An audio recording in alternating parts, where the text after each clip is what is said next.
Messieurs les évêques, honorables députés et sénateurs, Excellences, Messieurs les ministres de la province du Tanganyika, représentants du gouverneur, avec votre suite, Messieurs l'administrateur du territoire de Manono et tous les conseils de sécurité de notre territoire, révérends abbés, révérends pères et tous les chefs des confessions religieuses qui sont ici présents, révérendes sœurs, chers frères et sœurs, je ne vais pas me mettre à lire le discours qui a été préparé. Je vous en épargne parce qu'il est en fil. Mais je tiens quand même à remercier sincèrement le nonce apostolique pour avoir accepté spontanément de venir nous honorer par sa présence et présider cette Eucharistie à peine arrivée avec tant de choses à faire. Je lui demande d'être l'interprète de nos sentiments de filiation, d'attachement au Saint-Père, et nous lui assurons de notre prière pour sa santé et pour son ministère. Je vous remercie, chers frères évêques, pour l'attachement que vous avez envers notre diocèse. Vous avez toujours répondu présent chaque fois que nous avons invité. Merci, merci, merci. Merci à l'abbé Alain pour avoir accepté de conduire ces travaux. Merci à l'abbé Ouamba, l'initiateur du projet, et tous ceux qui nous ont aidés, qui n'ont pas pu être présents avec nous alors que nous les attendions. Merci à chacun de vous pour tout ce que vous avez fait pour que cette œuvre soit là. Tout le monde n'a pas la possibilité d'aller à Cassia ou à Lourdes, en Europe ou à Kibéo, qui n'est pas très très loin d'ici. Nous avons la joie et l'honneur de vous présenter ces lieux de prière où est combiné le savoir-faire artistique et la spiritualité. Vous viendrez ici, vous prierez, vous obtiendrez des grâces. J'aurais pu demander comment ça a commencé, mais ceux qui seront là dans 2 semaines le sauront. Le projet est immense. Nous comptons aller plus loin. Et nous continuerons. Mais ce ne sont pas les paroles qui sont les plus importantes, mais c'est ce que vous pouvez voir et noter. Je vous remercie de tout cœur. Merci.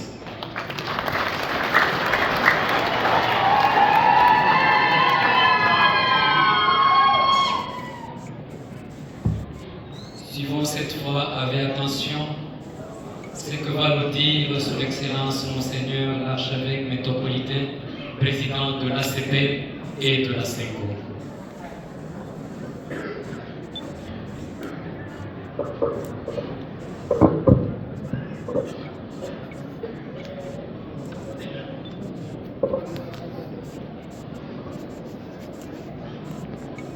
Excellences et chers confrères, Monseigneur Vincent de Paul Kwanga,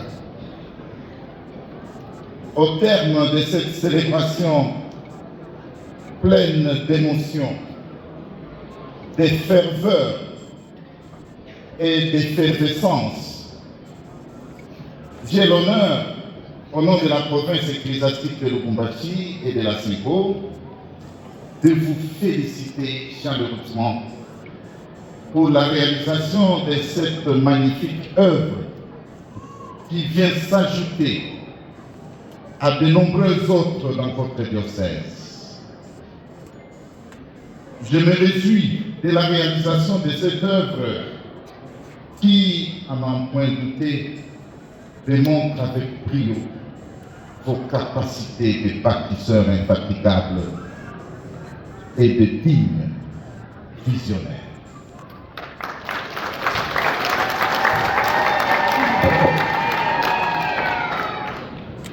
On le sait, doter un diocèse comme celui de Manono d'une telle œuvre demande une détermination peu commune, de la persévérance et un savoir-faire pointu.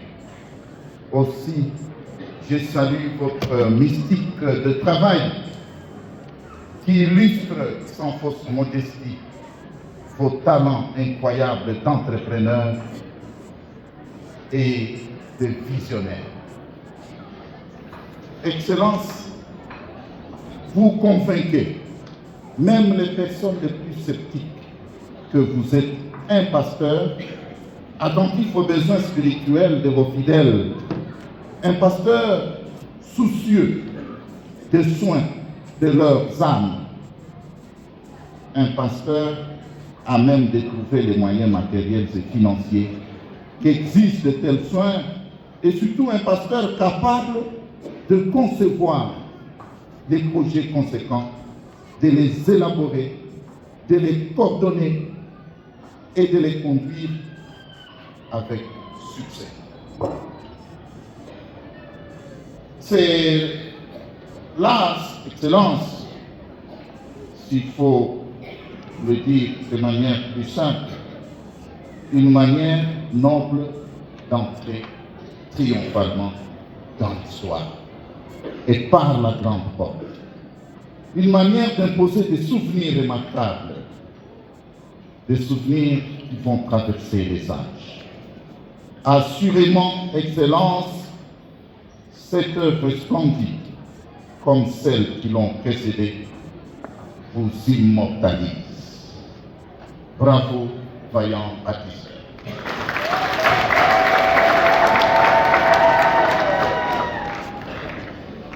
Les chaleureuses félicitations que j'ai l'insigne honneur de vous adresser au nom du Collège des évêques de la Sainte-Côte et en particulier au nom de ceux qui vous entourent aujourd'hui, les évêques de la province ecclésiastique de Lubumbashi, ces félicitations donc ne sont pas l'expression d'un simple exercice de routine en pareille circonstance. Loin de vous flatter, Excellence, ces félicitations se justifient amplement. Elles sont l'expression de notre admiration et de nos encouragements pour vous voir encore réaliser d'autres œuvres au service de ce peuple de Dieu de Manono qui est confié à vos soins voici déjà 19 ans. Et la preuve de ces encouragements, c'est le nombre de sacs de ciment qui vous ont été offerts, qui veulent tout simplement dire continuez et allez encore de l'avant.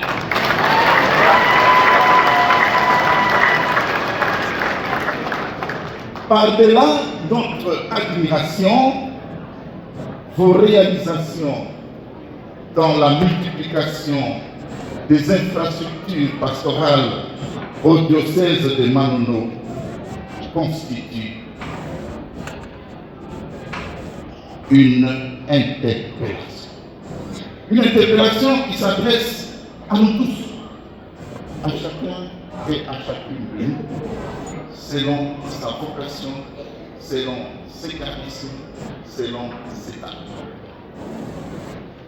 De fait, en voyant l'immensité et le nombre de vos œuvres dans ce diocèse, l'honnêteté intellectuelle élémentaire nous pousse à nous convaincre que, dans notre contexte congolais, et je dirais même dans notre contexte africain, un bon pasteur n'est pas seulement celui qui se limite à annoncer hardiment la parole de Dieu, à administrer les sacrements, à chercher le bien spirituel et de prendre soin de ses ouailles, à gouverner et sanctifier la portion du peuple de Dieu qui lui est confiée, etc. Ou encore, un bon pasteur, chez nous, n'est pas seulement celui qui s'arrête à admirer les œuvres léguées par les vaillants missionnaires, mais loin s'en faut, un bon pasteur dans notre contexte.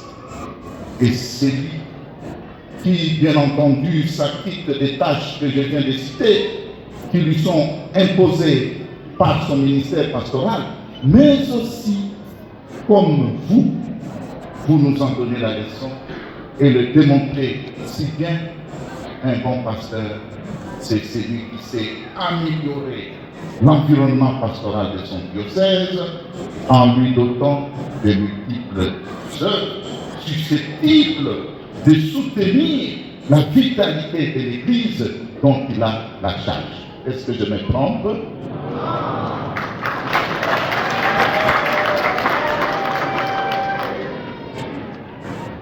Vous êtes à la fois, Excellence, un maître de chantier, un superviseur chevronné et un délégué à pied d'œuvre hors pair. Pour cela, je vous félicite encore et encore et je vous encourage à aller de l'avant. Je félicite aussi l'abbé Alain Kabang qui vient de parler, qui suit vos pas et travaille sous votre sagesse pratique. Ce prêtre pour le diocèse de Maroc. Pour ma part, je l'encourage à poursuivre son amour du travail, précisément le travail bien accompli, et sa passion pour les résultats, que dis-je, les bons résultats. Ma prière est que ce prêtre puisse en inspirer d'autres. Parce que le jeu de la transparence est si exigeant qu'il demande un esprit de sacrifice.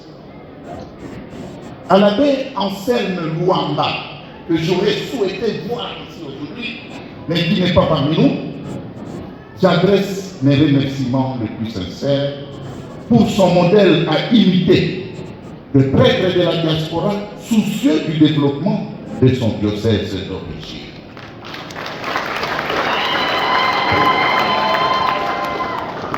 C'est ici le lieu d'évoquer ces mémorables paroles du psalmiste, paroles qui doivent avoir une résonance particulière et particulièrement percutante dans le cœur de tous les membres de la diaspora de nos diocèses, en particulier des prêtres envoyés dans les pays nantes. Je cite: si je t'oublie, Jérusalem, que ma droite se dessèche, que ma langue s'attache à mon palais, si je perds ton souvenir, si je n'aimais Jérusalem au plus haut de ma joie. Fin de citation. Psaume 136. Verset 6. Très cher monsieur l'abbé Bouhamba, ou Djouangoumé,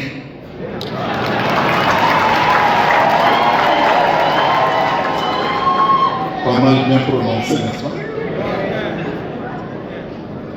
Le geste que vous avez posé pour que nous puissions avoir ce sanctuaire est un exemple que d'autres prêtres de notre diocèse vivant à l'étranger devront absolument se donner la peine et le devoir de suivre. Bravo, cher Luamba. Vous êtes un bon avocat et un digne ambassadeur du diocèse de Manon. Nous sommes fiers de vous. Aux prêtres de la diaspora et à ceux qui les rejoindront sous d'autres cieux par le hasard de l'histoire, j'adresse cette parole suave du prophète Jérémie. Je cite: de la terre lointaine, pensez à l'Éternel, et que Jérusalem soit présente à vos cœurs. Fin de citation, Jérémie chapitre 51, verset 50. Jérusalem, c'est la figure de votre diocèse. c'est la figure de votre province et c'est la figure de votre pays. Mais n'oubliez jamais, sous peine que votre main droite dessèche et que votre langue se colle à votre palais pour parler comme le psalmiste. Merci aux bienfaiteurs, étrangers et locaux, qui ont permis à ce sanctuaire de voir le jour et de nous réunir ce jour dans une circonstance aussi agréable qu'heureuse. Bien qu'il y a commencé par une petite cacophonie, mais tout ça, ça fait partie de la chose, n'est-ce pas? Et grâce justement aux contributions des bienfaiteurs, nous avons la joie de recevoir le représentant du pape François.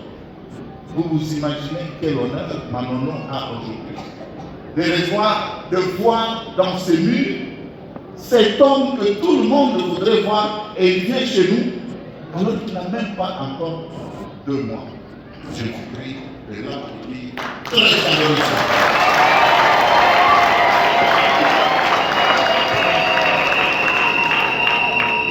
À vous bienfaiteurs, je dis, Saint Jacques n'a pas eu tort de dire qu'une foi sans œuvre est une foi morte. Soyez donc remerciés très sincèrement. Que le Seigneur qui a touché vos cœurs et à qui vous avez offert le nécessaire pour la construction et l'équipement de ces lieux de prière vous comble de ses bienfaits et vous accorde la plus grande récompense. À vous, peuple de Dieu de Manon, prêtres, religieux, religieuses et laïcs, rendez grâce à Dieu de vous avoir donné un évêque bâtisseur, affectueux et missionnaire. Cet homme-là.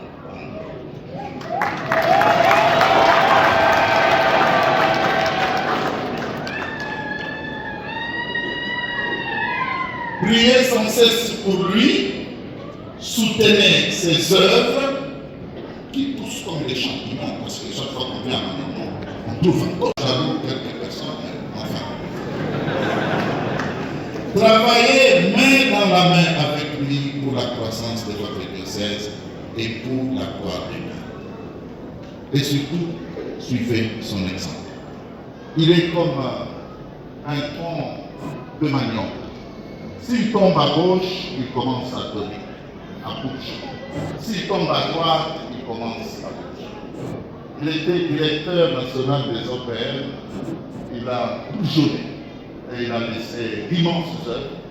Mais voilà ici en train de multiplier des œuvres à une vitesse vertigineuse. Alors suivez son exemple, car on reconnaît l'arbre à ses fruits. Et ça, c'est Matthieu chapitre 12, verset tantôt. Ce que je vous demande, c'est de faire comme nous. Ou peut-être faire plus que nous. Je m'adresse surtout à... Suivez mon geste.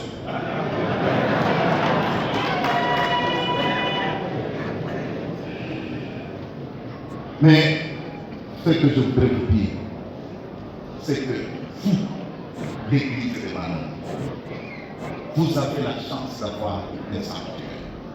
Monseigneur Lefebvre l'a dit, au lieu d'aller à Rome, au lieu d'aller en Israël ou à Kibéo ou encore à Kampala, vous avez un sanctuaire.